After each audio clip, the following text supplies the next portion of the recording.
Hello everyone, myself Arun Sharma, PhD Physics from Cambridge International School, Dusua. So today we will start the next portion of your chapter number 11, the human eye and colorful bird. In my previous lecture, we will discuss about the human eye,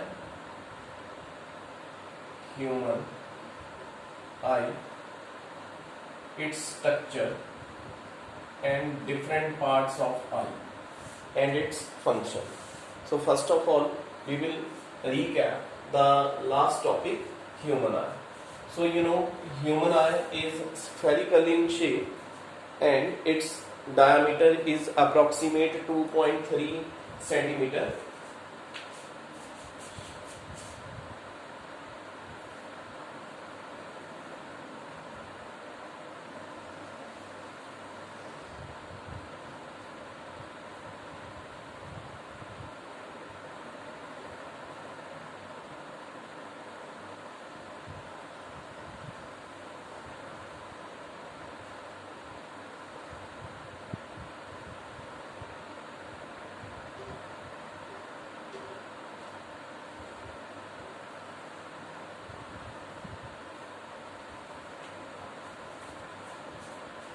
So the first part in which light enter in our eye, that is called, this bulb portion is called a cornea.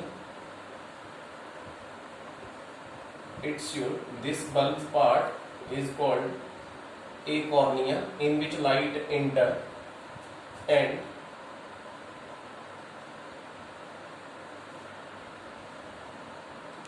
after the cornea, this part where water contained, this is called a aqueous humor.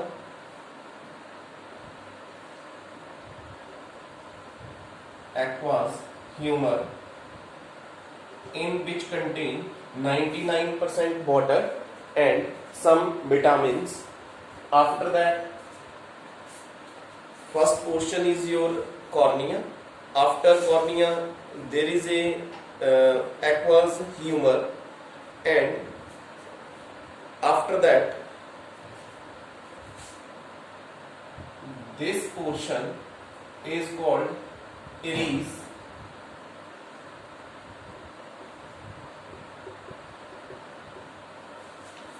or we can say that the behind the cornea is a region which contain a liquid, that is called aqueous humor, and next to it present a circular colored diaphragms,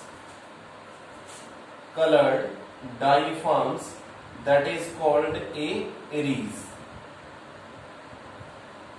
ये जो बाहर वाला part है circular form है, इसको क्या बोलेंगे? इरीज बोलेंगे। कल भी मैंने बताया था, ये जो अलग अलग ह्यूमन बीइंग्स का जो इरीज का पार्ट है, कईयों का ब्राउन होता है। तो ब्राउन क्यों होता है? Because it reflect maximum brown colour, that's why it look brown in colour. अब इरीज के बाद जो सेंटर वाला पार्ट है जहां पे मैक्सिमम लाइट इंटर करेगी, दैट इज कॉल्ड योर प्यूपिल। इसको क्या बोलेंगे? प्यूपिल। और जो ये कॉन्वेक्स लेंस या कॉन्वेक्स की तरह है, इसको बोलेंगे ऑप्टिकल लेंस या क्रिस्टलाइन लेंस। ऑप्टिकल लेंस और क्रिस्टलाइन लेंस। तो ये कैसा है? कॉन्वेक्स शेप की तरह है, जिसके कारण ये क्या करेगा? लाइट को कन्वर्स करेगा। अब इसके बाद जो आपके आई लेंस को होल्ड करके रखता है, उसको सपोर्ट करता है, उसको बोलेंगे आप सिलेरी मसल्स। जो आपके आई लेंस को होल्ड करके रखेगा, उसको क्या बोलेंगे आप? Ciliary muscles. It's your ciliary muscles. अब जैसे ही इंसिडेंट रे जो है कॉर्निया के ऊपर इंटर करके आपके प्यूपल या इरीज के ऊपर आ रही है, इरीज क्या काम कर रहा है? कुछ लाइट को क्या कर रहा है? जब जिसके ऊपर इरीज के ऊपर लाइट आएगी, तो ये लाइट को रिफ्लेक्ट करेगा, पर जो लाइट प्यूपल के बीच में इंटर करेगी वो डायरेक्ट आपके आई बॉल के ऊपर स्ट्राइक करेगी। और जहां पे लाइट जो है फोकस्ड करती है, उस पार्ट को बोल देते हैं आप रेटिना। रेटिना अब रेटिना और कॉन्वेक्स लेंस के बीच में जो ये पार्ट है जिसमें जेली लाइक मटेरियल है उसको बोलते हैं आप विट्रस ह्यूमर। विट्रस ह्यूमर जिसमें जेल की तरह मटेरियल रहेगा, जेली लाइक मटेरियल। अब जैसे यहां से इन्फिनिटी से रेज आ रही हैं और आपके आई लेंस के ऊपर या कॉर्निया के ऊपर एंटर करी और आपके इरीज के ऊपर आ रही हैं और प्यूपल के बीच में से जा रही हैं, जो लाइट रे प्यूपल के बीच में से जाएंगी वो जाके आपके कॉर्निया के ऊपर रेटिना के ऊपर फोकस्ड करेंगी और जो इसके बाहर वाली रेज हैं वो क्या कर जाएंगी, रिफ्लेक्ट कर जाएंगी। तो इसका क्या काम है, कुछ लाइट रे को एब्जॉर्ब करता है और कुछ लाइट रे को रिफ्लेक्ट करता है। अब जैसे ही ये अपनी एक शार्प इमेज रेटिना के ऊपर बनाएंगी तो रेटिना के साथ यहाँ पे कुछ नर्व सिस्टम या ऑप्टिकल नर्व्स लगी हुई हैं। जैसे ही इस रेटिना के ऊपर रियल और इन्वर्टेड और फोकस्ड इमेज बनेगी, यहां से नर्व सिस्टम के द्वारा, नर्व सिस्टम या ऑप्टिकल नर्व सिस्टम के द्वारा एक इलेक्ट्रिकल सिग्नल कन्वे होगा, किसको, ब्रेन को, और ब्रेन जो है उस ऑब्जेक्ट को आइडेंटिफाई करेगा। तो ये हमारी लास्ट वीडियो थी जिसमें हमने आईज और उसके डिफरेंट पार्ट्स रीड करे थे। यहाँ से आपको इसकी स्ट्रक्चर भी आ जाती है और आपको यहाँ से इसका डिफरेंट पार्ट्स की एक्सप्लेनेशन भी पूछ सकता है। तो जैसे आपको यहाँ से पूछ लेता है कि explain the working of human आई, आपने ह्यूमन आई की वर्किंग एक्सप्लेन करनी है कि कैसे वर्क करती है। तो फर्स्ट ऑफ ऑल आपको याद रखना पड़ेगा, when light ray entering the eye are focused on the retina. यहां से देखेंगे जैसे ही किसी ऑब्जेक्ट से इंसिडेंट रेज जो है आपके आई लेंस के ऊपर आ रही है, यहाँ पे आ रही है, वो एक फोकस्ड इमेज बना रही है, कहाँ पे, रेटिना के ऊपर। जब रेटिना के ऊपर फोकस्ड इमेज बन रही है तो ये जो इमेज है ये कैसी बन रही है, रियल और इन्वर्टेड इमेज आ रही है। The real and inverted image of object is produced on the retina and the most of the refraction of light entering the I is done by cornea. सबसे ज्यादा जो रिफ्रैक्शन करेगा आपके eye lens का जो part है उसको क्या बोलेंगे आप, cornea. Most of the refraction of light entering the eye is done by cornea and only the final focusing is done। और जो फाइनल फोकसिंग करेगा वो कौन करेगा, आई लेंस मींस यहां से मैक्सिमम लाइट एंटर कर रही है कॉर्निया के थ्रू, यहां पे मैक्सिमम रिफ्रैक्शन हो रही है और आई लेंस क्या काम कर रहा है कि जो इंसिडेंट रेज आ रही हैं उनको फोकस्ड कर रहा है। अब जब ये रेज आपके आई लेंस के ऊपर या फोकस्ड हो जाएंगी द रेटिना, तो यहां से रेटिना क्या काम करेगा, रेटिना के साथ क्या लगा हुआ है, ऑप्टिकल नर्व्स लगी हुई है, नर्व सिस्टम लगा हुआ है। Then the retina convert light energy into electrical energy. Retina क्या काम करेगा,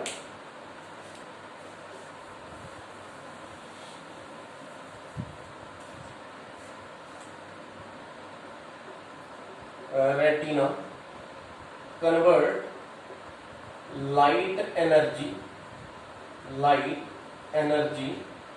इनटू इलेक्ट्रिकल एनर्जी। रेटिना क्या काम कर रहा है, लाइट एनर्जी को इलेक्ट्रिकल एनर्जी में कन्वर्ट कर रहा है।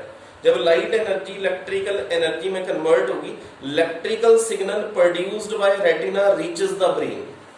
यहां से जो इलेक्ट्रिकल सिग्नल वो कहां पे जाएगा, ब्रेन के बीच में। किसके द्वारा जाएगा, नर्व सिस्टम के द्वारा। Electrical signal reaches the brain bye optic nerves and brain intercept the electrical signal produce the sensation of vision. तो यहां से आप याद रखेंगे क्या क्या बोला मैंने कि सबसे पहले जैसे किसी भी ऑब्जेक्ट से लाइट रे आपके कॉर्निया के ऊपर एंटर करी, कॉर्निया ने क्या काम करा, यहां से मैक्सिमम रिफ्रैक्शन दिया, और जैसे ही लाइट रे एंटर कर रही है तो आई लेंस उस लाइट रे को कन्वर्स कर रहा है, इकट्ठा कर रहा है या फोकस्ड कर रहा है। कहां पे फोकस्ड कर रहा है, रेटिना के ऊपर। जैसे ही आपके रेटिना के ऊपर एक फोकस्ड इमेज बन रही है, उस इमेज को नाम देंगे आप रियल एंड इन्वर्टेड, रियल और इन्वर्टेड इमेज बन रही है रेटिना के ऊपर। अब रेटिना क्या काम कर रहा है, then retina convert light energy into electrical energy, and this electrical signal from the electrical signal convey होगा किसको, ब्रेन को। किसके द्वारा, नर्व सिस्टम के द्वारा। और ब्रेन जो है उस ऑब्जेक्ट को आइडेंटिफाई करेगा। तो ये आपको 2 और 3 मार्क्स में वर्किंग में पूछ सकता है कि explain the working of human I.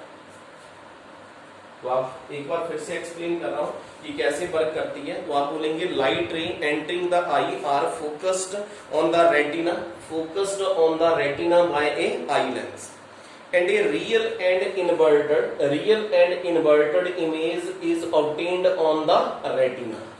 Real और इन्वर्टेड इमेज बन रही है रेटिना के ऊपर, and most of the refraction of light ray entering the I is done by cornea, and the focused image is done by eye lens, and this retina convert light energy into electrical energy, and this electrical signal convey into the brain by a optical nerves, and brain intercept the object. So it's your working. अब आगे आपने एक और concept understand करना है, that is power of accommodation.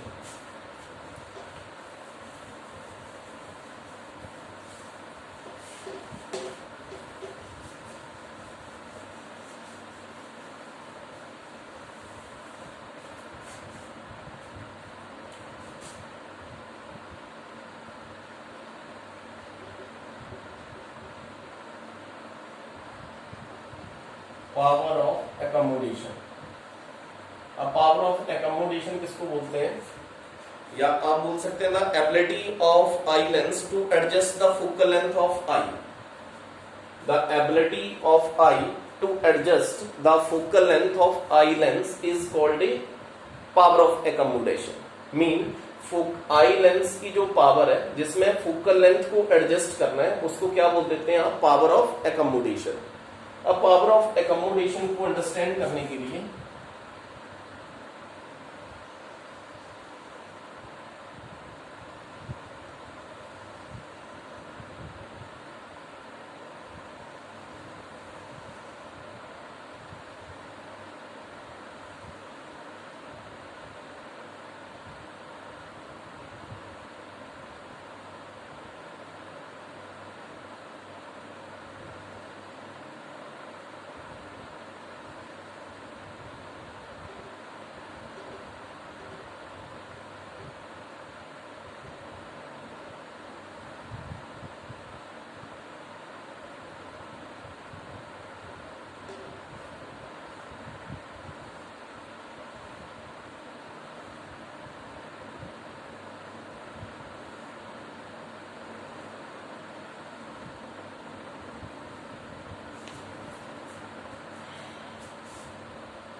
अब ये दो मैंने एक डायग्राम ड्रॉ करी है।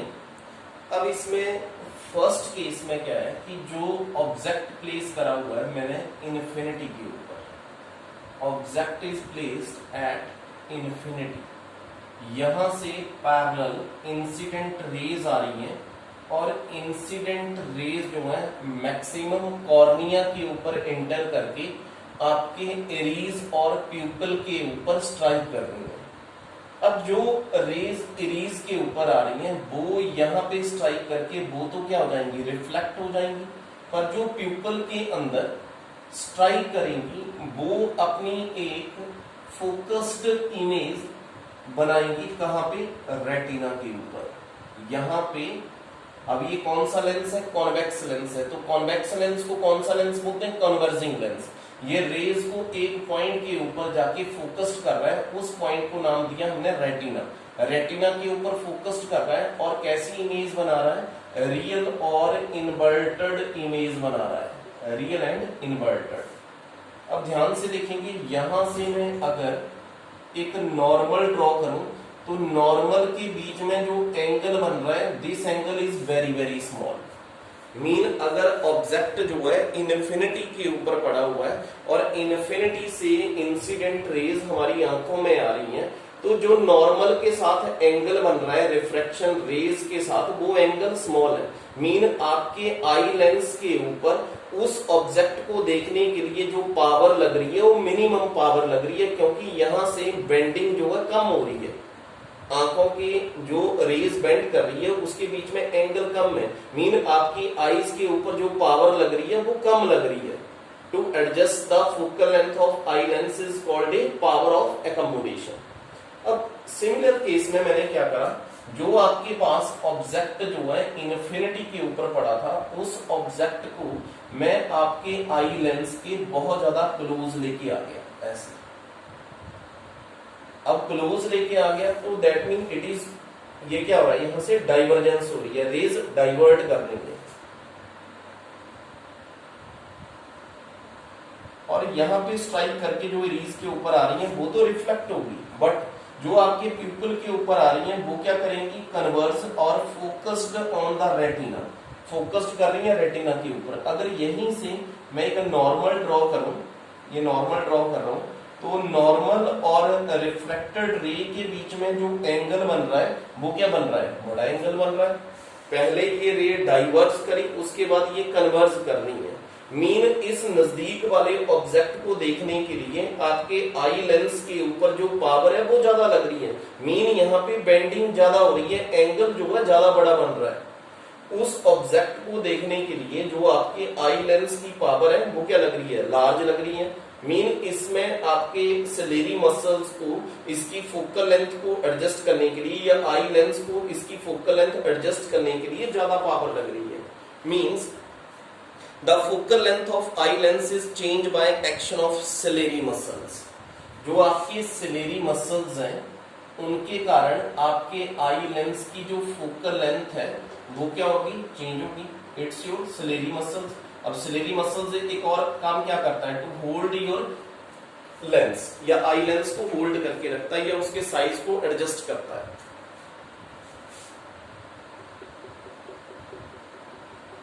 जो आपके आई लेंस के साइज को एडजस्ट करेगा। अब यहां से क्या हुआ कि focal length of eye lens is change by action of ciliary muscles when we see distant object. अगर मैं दूर वाले ऑब्जेक्ट को देख रहा हूं, less converging power is required, तो इसको कन्वर्ज करने के लिए कम पावर लग रही है क्योंकि इनके बीच में एंगल कम है। Less converging power, less converging power. अगर इसके ऊपर जो पावर है वो लेस कन्वर्जिंग पावर है, then focal length is more. तो इसका फोकल लेंथ क्या रहेगा, फोकल लेंथ मोर। अब इसकी फोकल लेंथ क्या रहेगी, ज्यादा रहेगी। Ciliary muscles are relaxed condition and facilitate the large focal length of eye lens. और इस केस में जो आपकी सिलेरी मसल्स हैं वो क्या रहेंगे, रिलैक्स रहेंगे। मीन आप उस डिस्टेंट ऑब्जेक्ट, दूर वाले ऑब्जेक्ट को इजिली आइडेंटिफाई कर पाओगे, देख पाओगे। अब सेकंड केस में क्या करा, मैंने उस डिस्टेंट ऑब्जेक्ट को आपके आई लेंस के बिल्कुल क्लोज लेके आ गया। अब जैसे ही ये क्लोज आ गया तो converging, it require more converging power, it require more converging power. Converging power mean आपके आई लेंस को इन रेज को बेंड करने के लिए पावर क्या लग रही है, ज्यादा। अगर पावर ज्यादा लग रही है तो इसकी फोकल लेंथ क्या होगी, focal length will be less, कम रहेगी। अगर इस केस में फोकल लेंथ कम है, then your ciliary muscles contract and focal length of eye lens decrease. तो इसमें सिलेरी मसल जो है रिलैक्स होने के लिए कुछ टाइम लेगा, और इसमें सिलेरी मसल जो है रिलैक्स्ड है, और इसमें सिलेरी मसल जो है रिलैक्स होने के लिए कुछ टाइम लेगा, और जिसके कारण इसकी फोकल लेंथ कम हो जाएगी।